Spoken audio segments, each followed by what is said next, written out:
What does that mean to you exactly? Bad bitch energy? Yes, exactly. Bad bitch energy is confidence and like having that fire inside show out on the outside. And I feel that way on stage. Right. I'm trying to bring on stage Chloe into my everyday personal. Do you not feel that in real life? No, I'm not to be sad or like sound low, but yeah, I'm very insecure. I have so many insecurities. So you're like putting it out there before it actually happens. Exactly. I like that's what I want Manifesting to it. get. Exactly.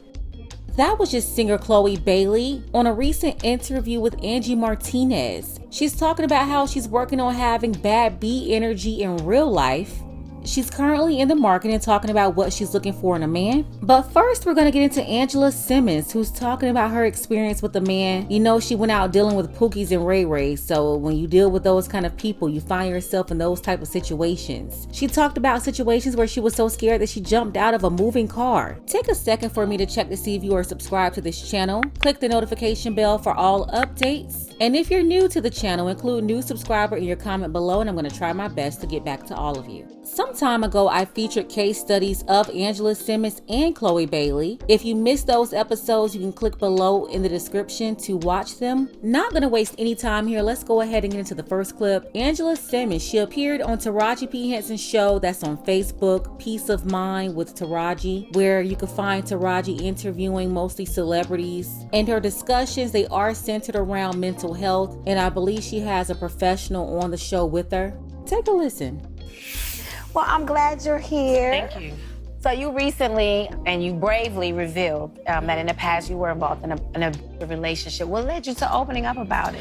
So I just felt like after I kind of got through it, like with therapy and stuff, I was like, I know there's a lot of other like girls like me out there. And like when I was going through it, I felt like kind of isolated because like the situation as it's happening, you don't even realize because it's happening so fast what's going on. And I just feel like I wanted to be able to use my voice and my platform for other people who were going through that as well. Like, let me just start opening up and talking about it. Angela, can you take us back to the start of the relationship? Great relationship at first, obviously. I dealt with somebody with a temper and I didn't know, you know what I mean? It started off as small things and then next thing you know, stuff's getting thrown at me or I'm against a wall or I'm jumping out of moving cars because I'm afraid or I'm calling cops. Like, I never thought in a million years I was gonna be that person. Yeah. You know, and so when I was going through, I'm like, this is insane. And like, at the same time, you're not wanting to tell like, no one around you because you're in a relationship with the person, right? And you don't really want them to judge them. And in a weird way, you're still guarding them, but like going through it yourself. Yeah. Were there any red flags in the beginning? I didn't fully see it until it was too late.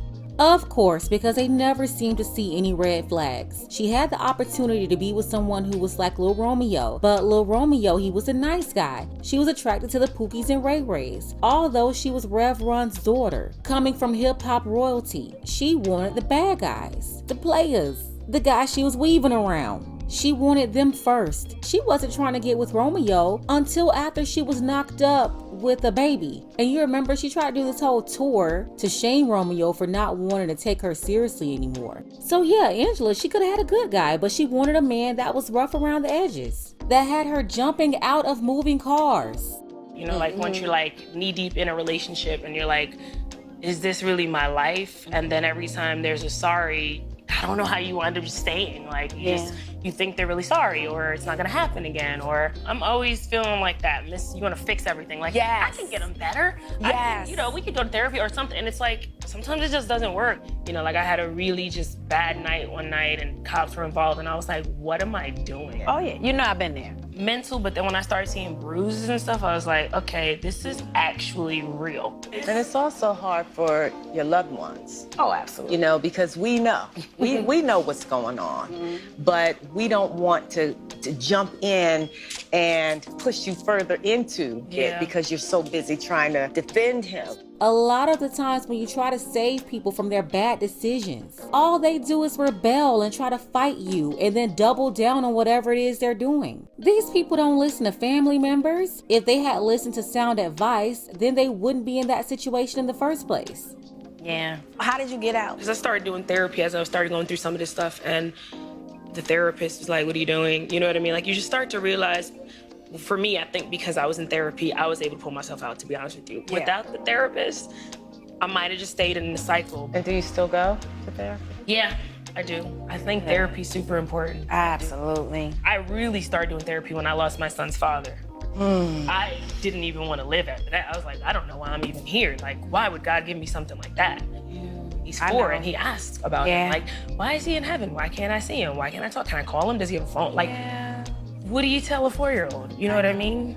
No, see, Angela was messing with a street dude. And younger ladies out there, when you mess with street dudes, that's gonna come with a certain level of risk. Angela and her ex-fiance, they did separate before he passed away, but she was still connected to him through their son. They all don't live happily ever after. You could easily end up with the pat downs for the prison visits, or you could end up at their funeral. That's that street stuff that people like Angela Simmons had no business around. About a month ago, Bow Wow said that he could have Angela Simmons if he wanted to. And then a month later, he brought her out on stage during his show in Atlanta. So I don't know if he was doing that for attention or if he's really interested in getting back with her. If so, they should just go ahead and do it already, because Angela, she has issues. Bow Wow, he has issues. They can just have all their issues together, I guess. I don't know. On to Chloe Bailey, who said that she is promoting bad B energy and she is on the market looking for a man. Take a listen. What type of guy? Do you make bad choices, or you just? It's not even just a guy. It's just in life in general. Life. Like, I've had and I think I just love and give so much, and I'm learning to give it to myself first. So that's one of the main things I've learned for sure. She's talking about her past heartbreaks, and Angie Martinez, she's like, well, what happened? Did you just make bad decisions? And of course, they're never gonna take accountability. Oh no, I didn't make any bad decisions. Like, yeah, I was perfect, but now I'm just gonna think about me and myself. It's like all the women are being trained to say the same thing. And then Angie Martinez, she wanted to know if Chloe knew how to cook, and this was her answer. Yeah, I can. I'm lazy though, so I barely do it. But if I do and when, it's great.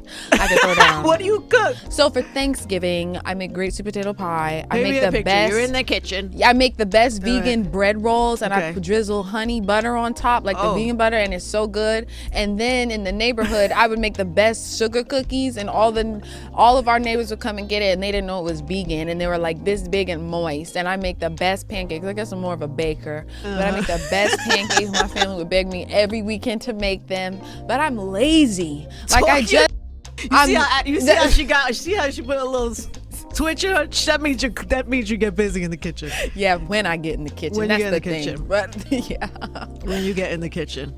Yeah, I can already tell that she's gonna stay dating the rappers, athletes, people like that. She's not interested in your everyday guy. She's more interested in celebrity and just having people waiting on her. So an everyday normal lifestyle, that is not what she's interested in. I can already pick up on what she's really looking for. And hey, that's her decision. But everyone, they have to know that whatever decision you make, you have to live with the consequences of it, whether it's good or bad. So whatever you do, make the right choices. And you said this before, that you are somebody who loves love. I love love, yeah. So what does that look like for you? Are you on the market? Are you dating? I am on the market. Okay.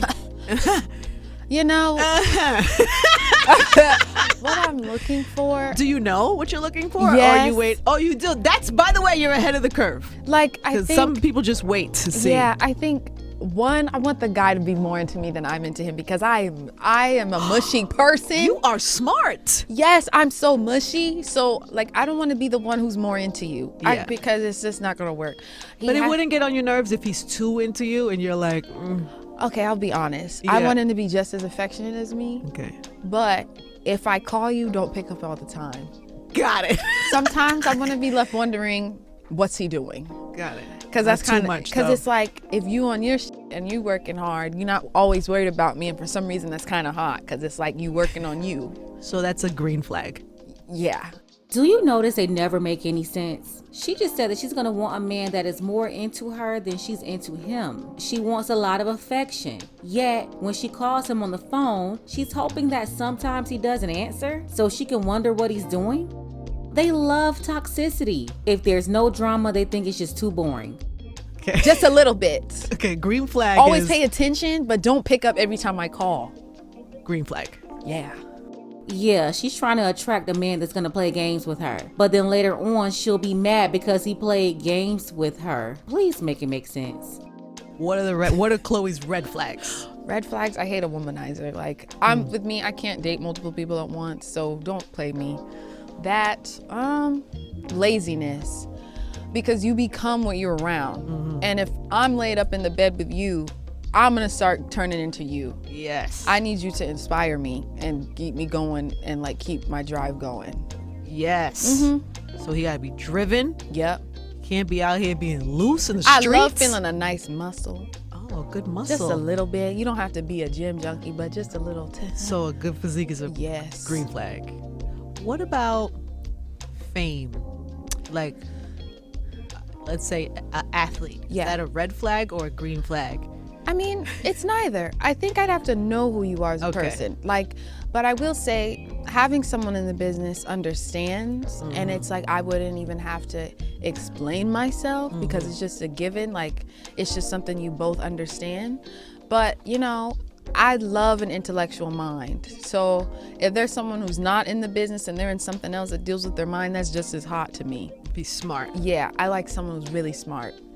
Challenge me. Ooh, you're a love girl. Yeah. You're a relationship girl. Yeah, yeah. Are you actively looking or are you just waiting for I'm just waiting. Okay. I'm just waiting because I feel like if I look, then I'm desperate, and I don't need to do that. Nobody I'm not wants that. thirsty. Desperate is never a green No, flag. so I don't text a guy first. I don't do the first move. Really? Nope. I will stare at you from afar and wait for you to look back and come and walk to me, but I'm not gonna walk to you. Heard you, sis. But will you at least do because you're famous? Yeah. And you have access, so. So yeah, I got it right. She needs a celebrity man or a guy in the industry because he's gonna understand her lifestyle. They all say that. That's a nice way of saying that he can afford her lifestyle. She went on a date with the Atlanta rapper Gunna, and that was really for publicity because the next day you had all the blogs talking about it. But she's obviously still single and she's looking. Chloe is now 23 years old. She was brought up with her sister, and they came up with their parents in a 2-parent home. She used to present herself as a good girl too, just like Angela Simmons. But now she's talking about wanting to have all this bad B energy. I wish Chloe the best. I don't like the direction she's been moving in for the last year, but hey, that's her. Let's get the conversation started below in the comments. Let me know what you think about all of this. Shout out to Dark Power and Trey Shell. Thank you for your support for this channel. Want to see more content like this? You can support the channel as well. Links to Cash App and PayPal are below. Ladies, fellas, want a balance analysis, want the truth from a woman's perspective? Then you're going to want to subscribe to this channel and don't forget to like and share.